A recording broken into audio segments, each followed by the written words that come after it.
वो अनदेखा दोस्त रवि एक 8 साल का बच्चा था। वह बहुत समझदार था, लेकिन अकेला रहता था। उसके माँ बाप दोनों नौकरी पर जाते थे और स्कूल के बाद उसे ज्यादातर समय घर में अकेले रहना पड़ता था।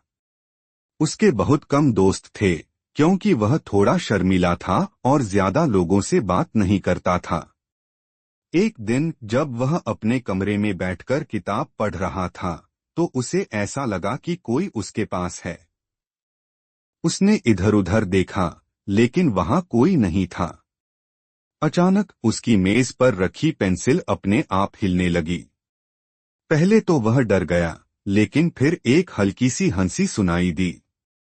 यह कोई डरावनी हंसी नहीं थी, बल्कि किसी दोस्त की तरह हंसने की आवाज थी। कौन है? रवि ने हिम्मत जुटाकर पूछा। मैं तुम्हारा दोस्त हूँ, एक नरम आवाज आई। रवि चौंका, लेकिन तुम दिख क्यों नहीं रहे? क्योंकि मैं अनदेखा हूँ, पर मैं हमेशा तुम्हारे साथ हूँ, आवाज ने जवाब दिया। रवि को पहले यकीन नहीं हुआ, लेकिन धीरे धीरे उसने महसूस किया कि यह अनदेखा दोस्त सच में उसका साथ दे रहा था। जब वह उदास होता, तो यह दोस्त उसे हंसा देता। जब उसे कोई सवाल समझ नहीं आता, तो यह दोस्त उसे हल ढूंढने में मदद करता। एक दिन स्कूल में कुछ बच्चे रवि का मजाक उड़ा रहे थे।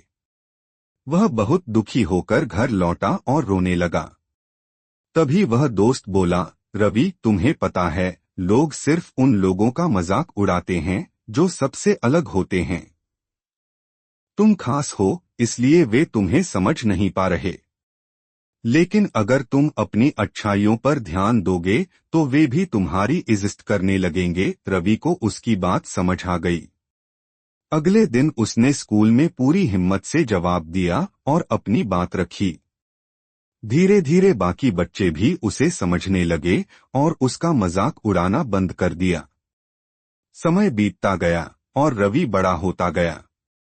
उसे अब अपने अनदेखे दोस्त की आवाज कम सुनाई देने लगी। एक दिन उसने पूछा, क्या तुम अब जा रहे हो? दोस्त ने मुस्कुराते हुए कहा, मैं हमेशा यहीं था और हमेशा रहूंगा। बस अब तुम्हें मेरी जरूरत नहीं है, क्योंकि अब तुमने खुद पर विश्वास करना सीख लिया है। रवि मुस्कुराया। अब उसे अपने अनदेखे दोस्त की जरूरत नहीं थी, क्योंकि वह खुद ही अपने सबसे अच्छे दोस्त बन चुका था।